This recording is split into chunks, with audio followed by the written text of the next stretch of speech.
أعوذ بالله من الشيطان الرجيم. بسم الله الرحمن الرحيم. آمن الرسول بما أنزل إليه من ربه والمؤمنون كل آمن بالله وملائكته وكتبه ورسله لا نفرق بين أحد من رسله وقالوا سمعنا وأطعنا غفرانك ربنا وإليك المصير.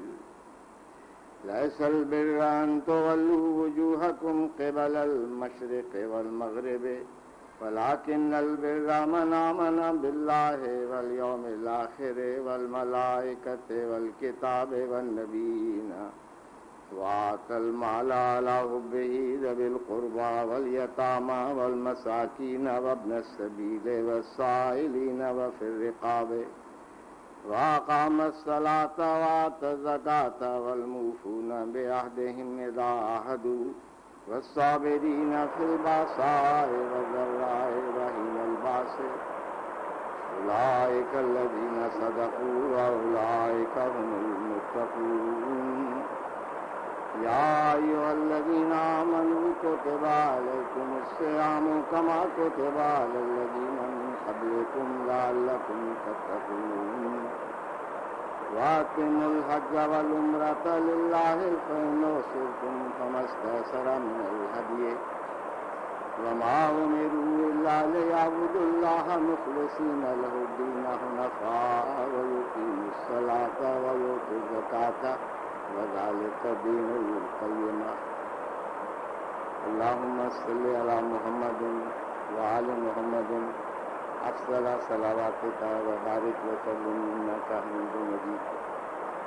حدثنا مسدد قال حدثنا إسماعيل بن إبراهيم أخبرنا أبو حيان التيمي عن أبي زرعة عن أبي هريرة قال كان النبي صلى الله عليه وسلم بارزا يوما للناس فأتاه رجل فقال ما الإيمان؟ قال الإيمان أن تؤمن بالله وملائكته وبلقائه ورسله وتؤمن بالبعث. قال ما الإسلام؟ قال الإسلام أن تعبد الله ولا تشرك به وتقيم الصلاة وتؤدي الزكاة المفروضة وتصوم رمضان. قال ما الإحسان؟ قال أن تعبد الله كأنك تراه فإن لم تكن تراه فإنه يراك.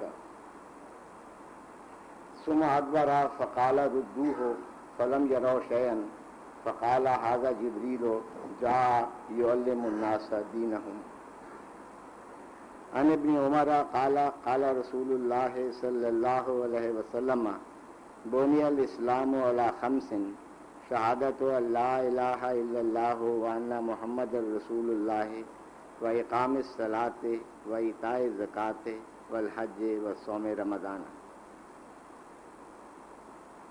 تناسخ کا عقیدہ یعنی یہ تصور کہ مرنے کے بعد انسان کی روح کسی اور جسم میں، کسی جانور میں، کسی درخت میں چلی جاتی ہے، ہندوؤں کا مقبول ترین عقیدہ ہے.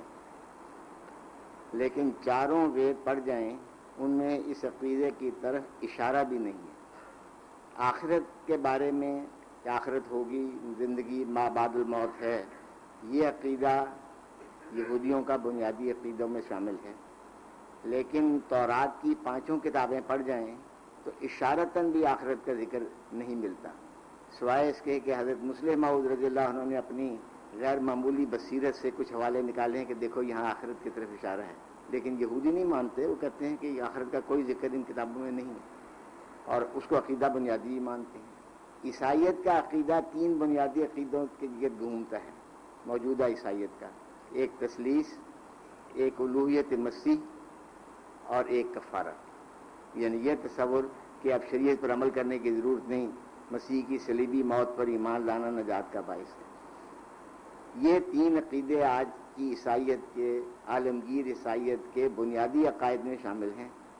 لیکن چاروں اناجیل پڑھ جائیں اور غور سے اللہ تعالیٰ کے فضل سے ہم نے پڑھی ہیں اور بار بار پڑھی ہیں، اشارہ بھی نہ یہ تینوں لفظ سے پائے جاتے ہیں، نہ تثلیث کا لفظ کو پایا جاتا ہے، نہ الوہیت مسیح کا لفظ پایا جاتا ہے، نہ شریعت کو منسوخ کر کے مسیح کی صلیبی موت کے ذریعے کفارے کا تصور ان چاروں اناجیل میں پایا جاتا ہے۔ اس کے بالمقابل قرآن شریف کو دیکھیں تو ہر پہلو سے، ہر لحاظ سے بار بار یہ چند آیات میں نے پڑھی ہیں، وہ عقیدے جن کو ماننا ضروری ہے ایک مسلمان کے لیے، اور وہ اعمال جن کو کرنا ضروری ہے ایک مسلمان کے لیے، خوب کھول کر بیان کیے گئے ہیں، اور اتنے کھول کر بیان کیے ہیں کہ خود قرآن شریف کہتا ہے کہ لوگوں نے کہنا یہ ہے کذالک نصرف الآیات ولیقولوا درستہ ولنبینہ لقوم یعلمون، ہم بار بار ان باتوں کو پیش کرتے ہیں، لیقولوا درستہ، تنگ آ کر یہ زچ آ کر کہہ دیں کہ ہاں تو نے بتا دیا، پڑھا دیا، سمجھا دیا، اب مزید بتانے کی ضرورت نہیں، وَلِنُبَيِّنَّهُ لِقَوْمٍ يَعْلَمُونَ، مخالفین تو کہیں گے درستہ تو نے پتہ تو لگ گیا ہے کہ یہ عقیدے ہیں ہمارے اور یہ اعمال کرنے ضروری ہیں، اور لوگ جو عالم لوگ ہیں، جو علم رکھنے والے ہیں، ان کو خوب اچھی طرح سمجھ آئے لِقَوْمٍ يَعْلَمُونَ۔ تو قرآن شریف کا اور باقی الہامی سو کالڈ الہامی کتابوں کا ایک بنیادی فرق، ایک بنیادی امتیاز یہ ہے کہ قرآن شریف یہ کھول کر بتا دیتا ہے کہ یہ باتیں ایک مسلمان کے لیے ماننا ضروری ہیں اور یہ باتیں ایک مسلمان کے لیے عمل کرنا ضروری ہے۔ باقی مذاہب میں جو عقائد سمجھے جاتے ہیں یا جو اعمال سمجھے جاتے ہیں، ان کا ذکر تک، اشارہ تک موجود نہیں۔ اسی طرح احادیث میں بھی حضور صلی اللہ علیہ وسلم کی حدیث میں خوب کھول کر ان عقائد کو بیان کر دیا گیا۔ ایک طریقہ اختیار کیا گیا کہ حضور نے کھول کے بتا دیا کہ یہ باتیں ماننا ضروری ہیں، یہ باتیں کرنا ضروری ہیں۔ مشہور حدیث ہے، بچوں کی کتابوں جو حدیث کی ہوتی ہیں ان میں بھی آتا ہے بنی الاسلام علی خمسن، بنی الایمان علی خمسن، ایمان کے لیے ماننے والی باتوں کے لیے یہ باتیں ضروری ہیں، اور بنی الاسلام علی خمسن، اسلام عمل کرنے کے لیے یہ باتیں ضروری ہیں۔ ایک طریق بڑا عجیب اللہ تعالیٰ نے اختیار کیا مسلمانوں کو دین سکھانے کے لیے، اور وہ یہ ہے کہ ابو ہریرہ رضی اللہ عنہ روایت کرتے ہیں کہ کان نبی صلی اللہ علیہ وسلم بارزن یوم للناس، ایک دن حضور باہر تشریف فرما تھے، لوگ بیٹھے ہوئے تھے، ایک شخص آیا، کہتے ہیں کہ اس کے سفید اس نے کپڑے پہنے ہوئے تھے، کوئی اثر اس کے اوپر سفر کا نہیں تھا، اور آیا اور حضور کے گھٹنوں سے گھٹنے ملا کر بیٹھ گیا، اور اس نے کچھ سوالات پوچھے۔ ایک سوال یہ پوچھا ایمان کسے کہتے ہیں؟ قال الایمان ان تؤمن باللہ و ملائکتہ و بلقائہ و رسلہ و تؤمن بالبعث، وہ جو بنیادی عقائد ایمان ہیں حضور نے بتا دیا کہ یہ اس کو ایمان کہتے ہیں۔ وہ کہیں گے ہاں ٹھیک کہتے ہیں آپ۔ لوگ کہتے ہیں ہم حیران بھی ہوئے کہ خود ہی سوال پوچھا ہے، خود ہی تصدیق بھی کر رہا ہے۔ پھر اس نے پوچھا اسلام کسے کہتے ہیں، عملی زندگی ایک مسلمان کے لیے کیا ضروری ہے؟ آپ نے فرمایا الاسلام ان تعبد اللہ ولا تشرک بہ وتقیم الصلاۃ وتؤدی الزکاۃ المفروضۃ وتصوم رمضان۔ عملی زندگی اسلام کی، مسلمانوں کی یہ ہے کہ اللہ تعالیٰ کی عبادت کریں اور اس کے ساتھ شریک نہ ٹھہرائیں، کلمہ شہادت، اور نماز پڑھیں اور زکوٰۃ دیں اور روزے رمضان کے روزے رکھیں۔ جب وہ یہ سوالات پوچھ کر چلا گیا تو حضور نے فرمایا اس آدمی کو واپس لاؤ۔ کہتے ہیں ہم باہر گئے، دیکھا کچھ فلم یرا شین، کوئی بھی نظر نہیں آیا۔ فقال ھذا جبریل جاء یعلم الناس الدین، یہ جبریل تھے جو لوگوں کو دین سکھانے کے لیے آئے تھے۔ اب اس کے بعد کسی کو بھولنے کا امکان ہی نہیں کہ یہ ہمارے بنیادی عقائد ہیں، یہ ہمارے بنیادی اعمال ہیں، پھر اس پر اکتفا نہیں۔ ایک بدو آتا ہے، لا علم، بالکل جاہل، بال بکھرے پڑے ہیں، سفر سے آیا ہے، آتے ہی کہتا ہے کون ہے؟ محمد صلی اللہ علیہ وسلم۔ انہوں نے کہا وہ جو سفید ہارا لگائے ہوئے بیٹھے ہوئے ہیں یہ ہے محمد۔ پوچھتا ہے وہ حضور مجھے کوئی ایسا عمل بتائیے جس سے میں جنت میں داخل ہو جاؤں اور شرک نہ۔ آپ نے فرمایا ٹھیک ہے، تعبد اللہ ولا تشرک بہ شیئا ولا تقیم الصلاۃ المکتوبۃ وتؤدی الزکاۃ المفروضۃ وتصوم رمضان۔ اس نے کہا حضور نے فرمایا اللہ کی عبادت کرو اور شریک نہ ٹھہراؤ کسی کو، نماز قائم کرو، زکوٰۃ دو، رمضان کے روزے رکھو، جو بنیادی ہمارے عقائد اور اعمال ہیں۔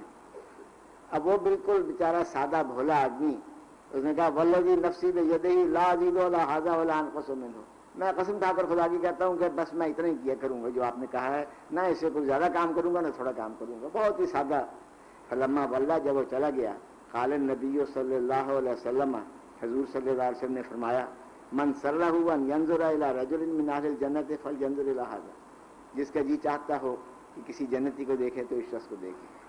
تو اب بنیادی عقائد ایک بدو کو، ایک بالکل لا علم جاہل کو، بظاہر وہ جاہل ہی تھا، وہ اللہ تعالیٰ کے نزدیک اس کا بڑا مقام ہوگا، اس کو حضور نے سکھا دیے اور وہ سیکھ کر چلا گیا اور کہنا جی میں تو اتنا ہی کیا کروں۔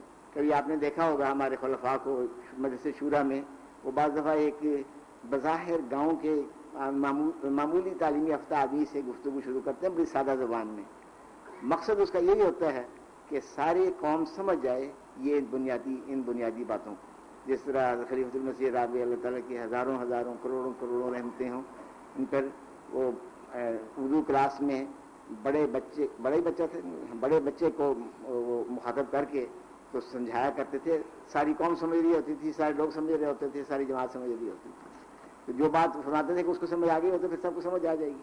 تو ایک طریقہ یہ بھی اختیار کیا گیا، ایک طریقہ یہ اختیار کیا گیا کہ دور سے ایک وفد آیا، بہت دور سے، مدینے میں اسلام آ چکا تھا، ارد گرد سارے غیر مسلم تھے، اور بحرین میں اسلام پہنچ چکا تھا جو ایک جزیرہ یا نیم جزیرہ کی حیثیت رکھتا ہے اور سب سے زیادہ دور تھا مدینے سے باقی عرب کے مقابلے میں۔ وہاں کا وفد آیا، عن ابن عباس سے، ابن عباس روایت کرتے ہیں، قال ان وفد عبد القیس لما اتوا النبی صلی اللہ علیہ وسلم قال رسول اللہ صلی اللہ علیہ وسلم من القوم ومن الوفد۔ ایک وفد آیا، حضور نے پوچھا آپ لوگ کون ہیں، کہاں سے آئے ہیں؟ قالوا ربیہ، تو ان کا ہمارا تعلق ربیہ قبیلے سے ہے، جو عرب کی دو بڑی شاخیں تھیں، مضر اور ربیہ، تو مضر یہ قریش جو مخالف تھے یہ مضر میں سے تھے اور یہ لوگ ربیہ تھے۔ آپ نے بڑے ان کو خوش آمدید کہا، مرحبا بالقوم یا بالوفد غیر خزایا ولا ندامہ۔ غیر خزایا ولا ندامہ کا وہی مفہوم ہے جو آؤ جی آئیں نو، ہم جس طرح پنجابی میں کہتے ہیں۔ قالوا یا رسول اللہ انا لا نستطيع ان ناتيك الا في الشهر الحرام ہے، انہوں نے کہا حضور ہم تو آپ کی خدمت میں یہ جو حرام مہینے ہیں جن میں لڑائی بند ہو جاتی ہے اذن آ سکتے ہیں۔ وبیننا وبینک حاضل حی من کفار مضر، یہ مضر کے کفار ہمارے اور آپ کے درمیان حائل ہیں، آپ ہمیں اصولی باتیں بتا دیں، جو بنیادی باتیں ہیں وہ بتا دیں۔ فمرنا بامر فصل، فیصلہ کن باتیں جو ہیں وہ بتا دیں۔ نخبر بہ من ورانا، ہم دوسروں کو بھی جا کے وہ بتائیں گے، وندخل بہ الجنت، اور اس کے ذریعے جنت میں داخل ہوں گے۔ اس کے علاوہ انہوں نے شراب کے متعلق بھی سوال کیا، آپ نے فرمایا حضور نے ان کو 4 باتوں کو حکم دیا اور 4 باتیں جس کے متعلق انہوں نے سوال پوچھا تھا شراب کے بارے میں ان سے منع کیا۔ آپ نے فرمایا الایمان باللہ وحدہ، پہلا بنیادی عقیدہ جو ہے وہ واحد خدا پر ایمان لانا ہے۔ مگر سمجھتے ہو اسے کسے ایمان باللہ سے مراد کیا ہے؟ قالا اتدرون ما الایمان باللہ، ایمان باللہ ہوتا کیا ہے؟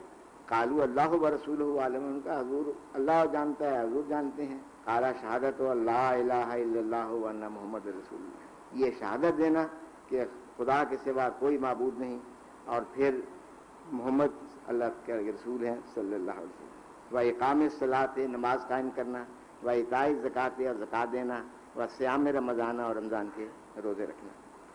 ایک واقعہ اس طرح بھی ہوا کہ ایک آدمی نے حضور کی وہ لگام سواری پہ جا رہے تھے، لگام پکڑ لی رستے میں، صحابہ کو برا بھی لگا، کچھ یہ ٹوکا بھی کہ یہ کیا کر رہے ہو۔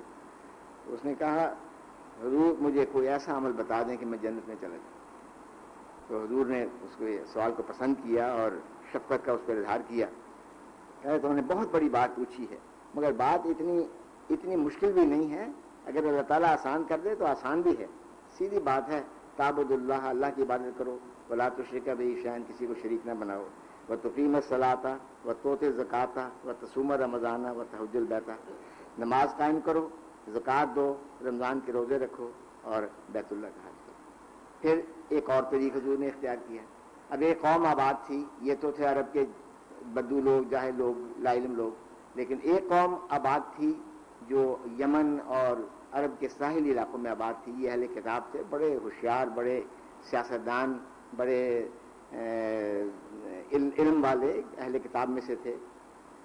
ان کی طرف حضور نے ایک نمائندہ بھیجا، ابن عباس نے نبی صلی اللہ علیہ وسلم بعث معاذ الى الیمن، حضرت معاذ کو آپ نے یمن کی طرف بھیجا۔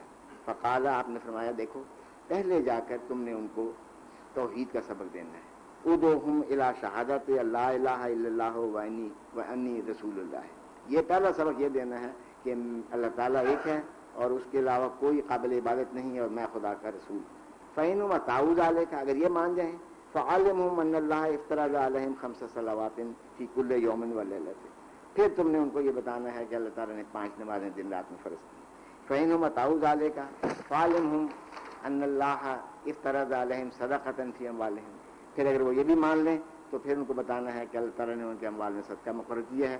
تُؤْخَذُ مِنْ أَغْنِيَائِهِمْ وَتُرَدُّ إِلَىٰ فُقَرَائِهِمْ, جو غریبوں امیروں سے لیا جائے گا اور فقیروں کو کمزور لوگوں کو دیا جائے گا.